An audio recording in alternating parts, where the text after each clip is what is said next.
بہرحال اس حوالے سے اگر ہم ان چیزوں کو ہائی لائٹ کریں، ہم تو بس اتنا ہی کر سکتے تھے، اس سے سخت الفاظ میں ہم کریں تو ان کو ہضم نہیں ہوتے، ہم ان کو ان کے گھر کی خبر دیتے ہیں۔ شاہ ولی اللہ دہلوی رحمہ اللہ تعالی المتوفی 1176 ہجری، جو بریلوی، دیوبندی، اہل حدیث، تینوں جو اپنے آپ کو سنی سمجھتے ہیں، تینوں کے نزدیک مجدد ہیں۔ بریلوی دیوبندیوں کے نزدیک اس لیے مجدد ہیں کہ وہ پہلے صوفی تھے، اہل حدیث اس لیے مجدد مانتے ہیں کہ انہوں نے بعد میں توبہ کر لی تھی، لہٰذا وہ دونوں طرف ہی چل رہے ہیں، جیسے ڈاکٹر اقبال کے شعر ہر طرف چل جاتے ہیں۔ تو شاہ ولی اللہ دہلوی جو ہیں 12ویں صدی کے مجدد ہیں، 1176 ہجری میں فوت ہوئے ہیں، لیکن وہ صدی 12ویں بنتی ہے۔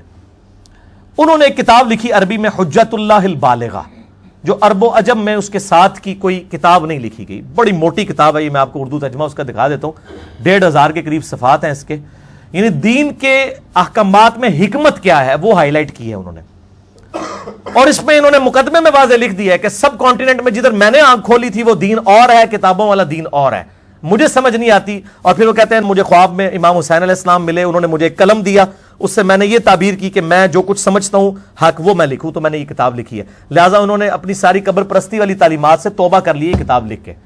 اور اس کتاب اور باقی ان کی جو کتابیں ہیں، الفوز الکبیر فی اصول التفسیر، اس میں سے میں نے نوٹس بنا کے نا ایک ریسرچ پیپر نمبر 13 لکھ دیا ہے، اہل سنت پاک .com پہ جا کے آپ ڈاؤن لوڈ کریں۔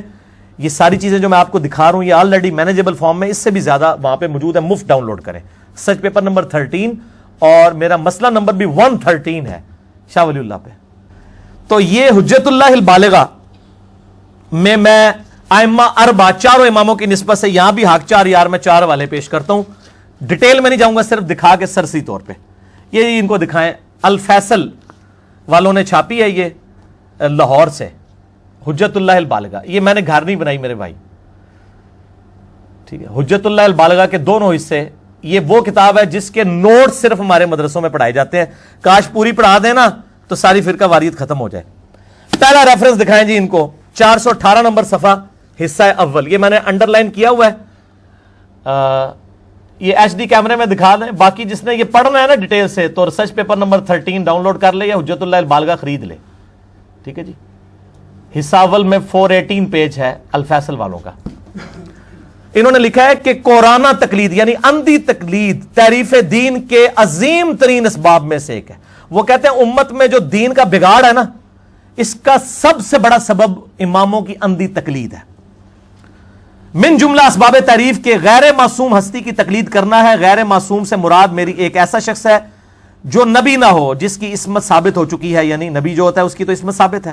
تقلید کی حقیقت یہ ہے کہ امت کا ایک عالم مجتہد اجتہاد کر کے کوئی مسئلہ بتاتا ہے تو اس کے متبعین اس کو اس حد تک صحیح سمجھ لیتے ہیں کہ اس کے خلاف اگر کوئی صحیح حدیث بھی پیش کر دی جائے تو امام کے قول کی خاطر اس کے لیے حدیث کا انکار کر دینا آسان ہو جاتا ہے۔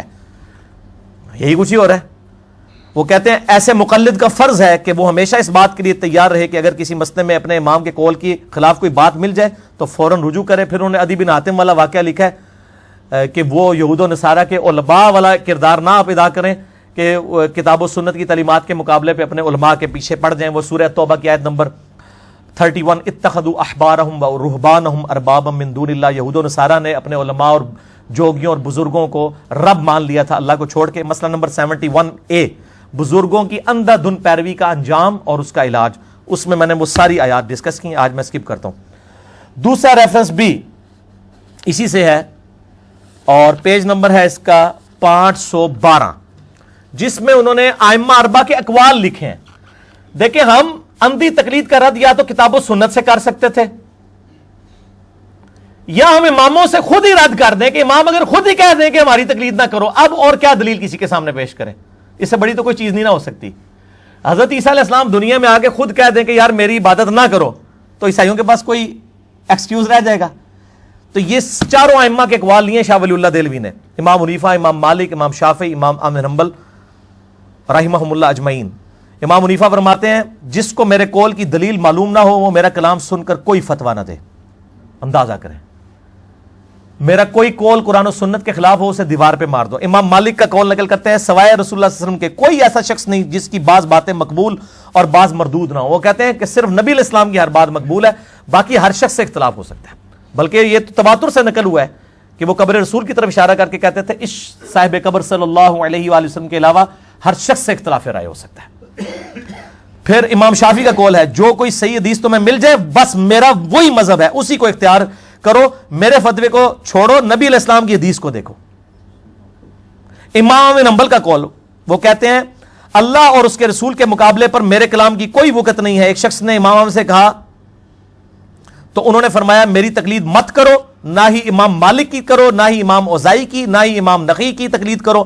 احکام شریعہ کا ماخذ قرآن و حدیث ہے, اسی سے ان اماموں نے بھی اخذ کیا, تم بھی اسی سے اخذ کرو. ایک شخص آیا سی بھائی جی, کوئی مجتہد نہیں سی آیا, یہ کہتے جی آپ مجتہد ہیں یا مقلد ہیں.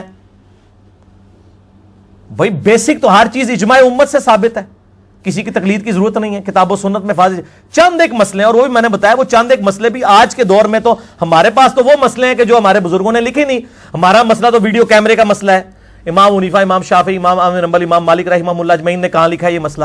انتقال خون کا مسئلہ, پوسٹ مارٹم کا مسئلہ, ریل گاڑی اور جہاز میں نماز کا مسئلہ, یہ سارے مسئلے ہمارے بزرگوں نے کہیں لکھے ہیں. وہ اجتہاد تو اسلام کی خوبصورتی ہے, قیامت تک جاری رہے گا, یہ فکس نہیں کسی بندے کے اوپر.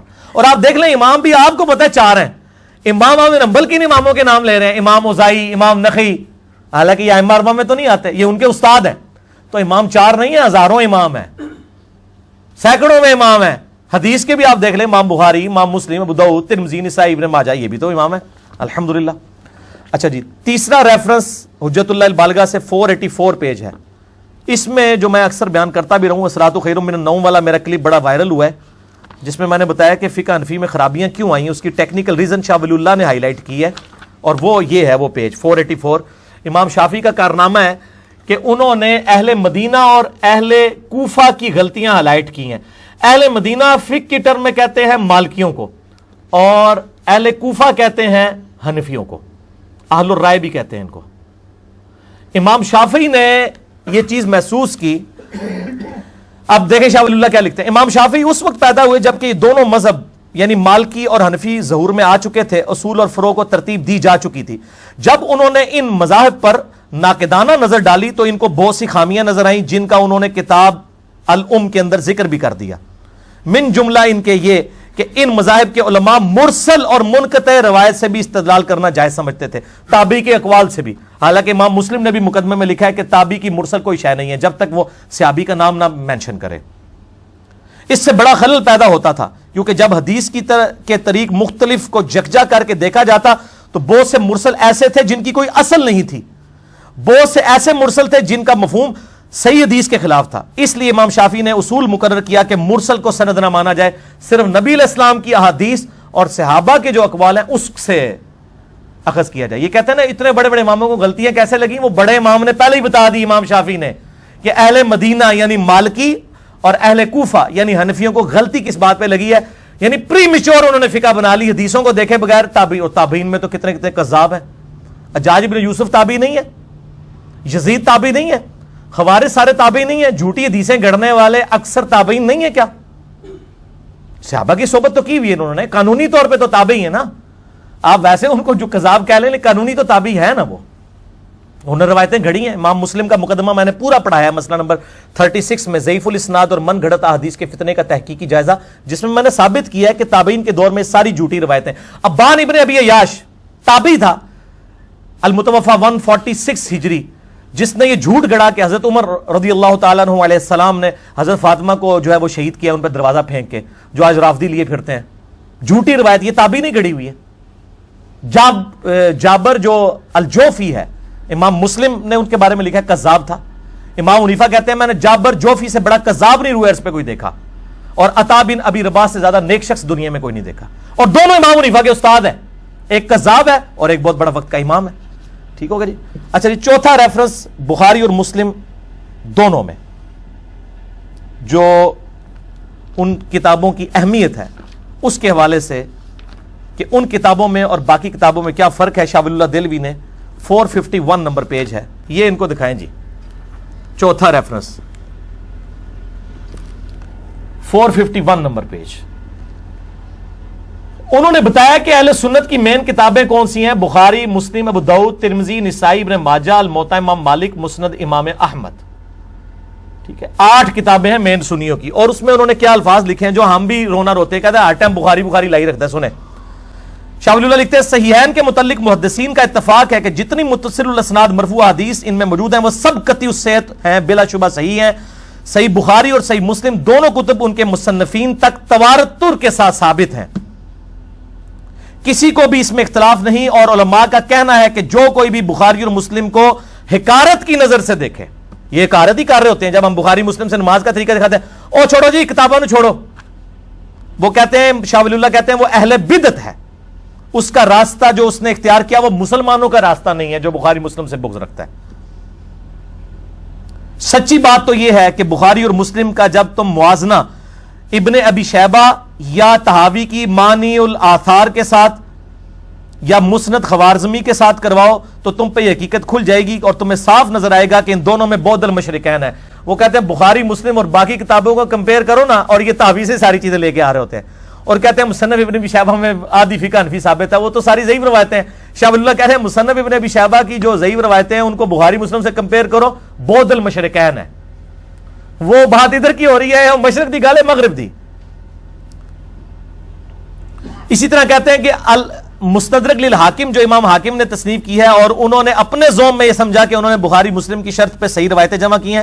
وہ کہتے ہیں جب ان کو بھی آپ دیکھیں گے تو آپ کو چلے گا حاکم میں بھی کئی ضعیف روایتیں ہیں، وہ بخاری مسلم کے راویوں سے ضرور ہیں لیکن ان شرائط پہ نہیں ہے، کیونکہ امام بخاری امام مسلم جب تک اپنے استادوں کے ساتھ بحث نہیں کرتے تھے وہ روایتیں نہیں لیتے تھے. اگر کوئی استاد بخاری مسلم کا ہے جس سے امام بخاری امام مسلم نے حدیث لے لی، بعد میں اس کا حافظہ بگڑ گیا، اختلاط کا شکار ہو گیا، اور امام حاکم اس زمانے کی روایت لے رہے ہیں، اب وہ بخاری مسلم کے راوی سے تو لے رہے ہیں لیکن وہ روایت کمزور ہے، اسی لیے حاکم میں کمزور روایتیں بھی ہیں.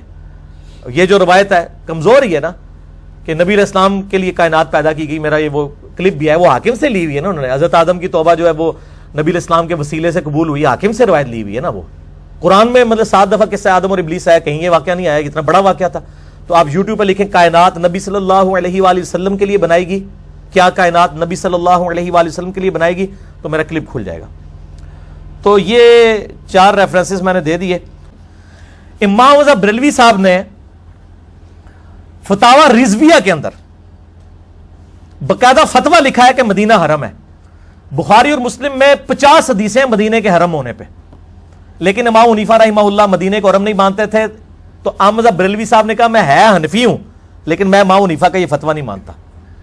انہوں نے نعت بھی لکھی، حاجیو آؤ شہنشاہ کا روزہ دیکھو، کعبہ تو دیکھ چکے کعبے کا کعبہ دیکھو. اگر امام احمد رضا بریلوی صاحب امام حنیفہ رحمہ اللہ سے اختلاف کر کے صحیح حدیث کی روشنی میں حنفی ہیں تو ہم بھی حنفی ہیں. اگر کتاب و سنت کے دلائل کے اوپر آپ امام سے اختلاف کرنے کا نام حنفیت ہے تو میں حنفی ہوں. میں نے دیکھا نماز کا طریقہ بھی ان کا صحیح حدیث سے ثابت نہیں ہے. میں نے بخاری مسلم میں جو صحیح الاسناد حدیث تھی، رکوع میں جاتے وقت اور رکوع سے اٹھتے وقت رفع الیدین والا طریقہ ہم نے شروع کر دیا، اور ہم نے امام حنیفہ کے قول پہ عمل کیا. انہوں نے خود ہی فرمایا میری کوئی بات کتاب و سنت کے خلاف ہو تو اسے چھوڑ دو. یعنی احمد بریلوی صاحب نے بہت بڑی جرأت کی. اس کے بعد غلام سعود سعیدی صاحب میرے استاد ہیں جن سے میں نے کافی کچھ لرن کیا، یعنی کتابوں کے ذریعے، رحمہ اللہ تعالی، کچھ عرصہ پہلے ہی فوت ہوئے ہیں. اس میں انہوں نے مدینے کے حرم ہونے والے معاملے میں بھی امام حنیفہ کا کہا کہ ہم حنفی ہو کے بھی ان کے اس قول کو چھوڑتے ہیں. شوال کے 6 روزوں کو امام حنیفہ نہیں مانتے تھے. امام مالک نے الموطا امام مالک میں لکھا ہے کہ مجھے یہ روزے نہیں پتا، حالانکہ 5 کتابوں میں آئے ہیں، مسلم، ابو داؤد، ترمذی، نسائی، ابن ماجہ میں، کہ جو رمضان کے بعد شوال کے 6 روزے رکھے اسے پورے سال کے روزوں کا ثواب ملے گا. میرا کلپ بھی ہے اس کے اوپر. لیکن غلام سعود سعیدی صاحب نے کہا نہیں ہم شوال کے 6 روزوں کو مانتے ہیں، مسلم شریف میں حدیث آ گئی ہے. پھر عقیقہ کو زمانہ جالیت کی رسم کہتے تھے امام حنیفہ، لیکن انہوں نے کہا نہیں ہم مانتے ہیں. اسی طریقے سے تقی عثمانی صاحب نے بھی بڑی جرأت کی ہے. مفقود الخبر شور جو ہے، ایسا شور جو گم ہو چکا اور بیوی کو نہ پتا ہو کہاں ہے. امام حنیفہ تو کہتے ہیں 90 سال بیوی انتظار کرے گی، یعنی مطلب یہ ہے کہ انتظار ہی کرتی رہے. امام مالک نے فتویٰ دیا 4 سال، اس کے بعد قاضی تنسیخ نکاح کروا دے گا. تو تقی عثمانی صاحب نے حنفی ہونے کے باوجود کہا ہے کہ امام حنیفہ کا فتویٰ جو ہے ایکسیپٹیبل نہیں، امام مالک کے فتوے پہ انہوں نے فتویٰ دیا، بڑی جرأت کی ہے. اب تو سارے قائل ہو گئے ہیں، تو یہ سب جرأت کر رہے ہیں. اس طرح نماز میں سپیکر کا استعمال احمد بریلوی صاحب بھی نہیں مانتے تھے، اشرف تھانوی صاحب نہیں مانتے تھے، لیکن ان کے سارے مریدین آگے سے مان رہے ہیں. سپیکر کے بغیر سٹارٹ ہی نہیں ہوتے ہیں، نماز کیا تقریریں ہر چیز کرتے ہیں. الیاس قادری صاحب نے بھی ایون دعوت اسلامی کے اجتماع میں نمازیں شروع کرا دی سپیکر میں. رائیوٹ والوں نے ابھی تک سپیکر میں نماز نہیں شروع کرائی، لیکن حیران کن بات ہے تقریریں ساری سپیکر میں کرتے ہیں، نماز آتی سپیکر بند، اور وہ عجیب و غریب اتنا مجمع ہوتا ہے تو وہ تکبیرات کی وجہ سے بڑا مسئلہ کھڑا ہوتا ہے، کوئی مسئلہ نہیں یار چھوڑ دو. تو اشری تھانوی صاحب نے تو اس کو شیطانی آواز کہا تھا. شیطانی آواز میں چاہے نماز پڑھی جائے یا شیطانی آواز کے اندر واز کیا جائے ہے تو دونوں ہی غلط ہے. اگر ان کا یہ مان لیا جائے یہ مسئلہ تو ظاہر اب وہ رجوع ہو چکا ہے، پچھلے والے لوگوں نے رجوع کر لیا. تصویر کا مسئلہ بھی آپ کے سامنے ہے، علماء تصویر کھنچواتے نہیں تھے، اب تصویر کے بغیر وہ جب تک سامنے آئے نا کیمرے والے وہ سٹارٹ ہی نہیں ہوتے ہیں. تو یہ سارے رجوع کر رہے ہیں نا ماشاءاللہ. اور پچھلی دفعہ بھی میں نے بتایا تھا سنن ابی داؤد میں انٹرنیشنل نمبر کے مطابق 198 نمبر حدیث ہے کہ ایک صحابی کو زخم لگا، وہ اسی حالت میں نماز پڑھتے رہے اور نبی علیہ السلام کو یہ خبر بھی پہنچی، آپ نے نہیں فرمایا تیرا وضو ٹوٹ گیا، اور وہ دوسرے صحابی کو جگا بھی سکتے تھے. انہوں نے کہا نہیں میں نے نماز شروع کی تھی، میں نے کہا سورت پوری مکمل کر کے ہی میں نماز مکمل کروں. خون نکلنے سے وضو نہیں ٹوٹتا. امام حنیفہ کا یہ موقف غلط ہے، امام شافعی کا موقف ٹھیک ہے. اس طریقے سے بخاری اور مسلم میں حدیث ہے، بخاری میں 382، مسلم میں 1145. اما عائشہ کہتی ہیں کہ نبی علیہ السلام رات کے وقت نوافل پڑھتے میں سامنے لیٹی ہوتی تھی، جب آپ صلی اللہ علیہ وآلہ وسلم سجدے میں جانے لگتے میرے پاؤں کو ٹو دیتے، میں پاؤں سمیٹ لیتی تاکہ آپ آسانی سے سجدہ کر لیں. اور اس وقت گھروں میں چراغ نہیں ہوتے تھے. یعنی وہ یہ بتانا چاہ رہی تھی مجھے نہیں پتا چلتا تھا کہ نبی علیہ السلام ابھی سجدے میں آ رہے ہیں، یعنی وہ مجھے ٹوتے تھے تو مجھے پتا چلتا تھا. تو اس سے پتا چلا کہ بیوی کو ہاتھ لگانے سے وضو نہیں ٹوٹتا. امام شافعی کا یہ موقف غلط ہے، امام حنیفہ کا موقف ٹھیک ہے. تو ہم ہمارے سارے سکے ہیں، جو نبی علیہ السلام کی احادیث کے مطابق فتویٰ دے گا وہ ہمارا سکا ہے، جو نہیں دے گا اس کو بھی ہم اپنا کوئی پرایا نہیں سمجھتے، ہم اس کی اصلاح کی کوشش کرتے ہیں. باقی research paper number 13 Shah Wali اللہ دہلوی والا پڑھ لیں ضرور. اور یوٹیوب پہ میری ویڈیو ہے اہل سنت کا منہج کیا ہے، قرآن سنت اجماع اور دن اجتہاد اور قیاس. اللہ تعالیٰ سے دعا ہے جو حق بات میں نے کہی اللہ تعالیٰ ہمارے دلوں میں راسخ فرمائے. اگر جس بات میں میرے منہ سے کوئی غلط بات نکل گئی اللہ تعالیٰ ہمارے دلوں ہی سے معاف کر دے. ہمیں کتاب و سنت کی تعلیمات پر عمل کر کے دوسرے بھائیوں تک پہنچانے کی توفیق عطا فرمائے. سبحانک اللہم و بحمدک اشہد ان لا الہ الا انت استغفرک و اتوب الیک وما علینا الا البلاغ المبین. جزاکم اللہ خیرا و احسن الجزاء.